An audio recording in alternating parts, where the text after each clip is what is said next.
بسم اللہ الرحمن الرحیم۔ ایک مسئلہ آیا ہے کہ آیا انسان کو مٹی سے پیدا کیا گیا یا پانی سے؟ تو دیکھیں کہ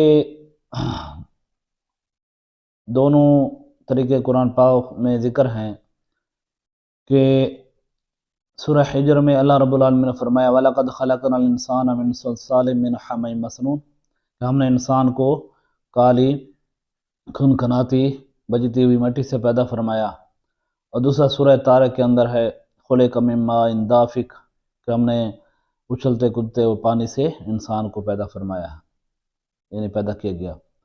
تو اب یہ ہے کہ ابتداً انسان کو مٹی سے پیدا کیا اور پھر جو ہے نا انسان مادہ منویہ سے اس کی تخلیق ہوتی ہے، لیکن یہ دیکھا جائے کہ یہ مادہ منویہ جو ہے یہ کیسے پیدا ہوتا ہے؟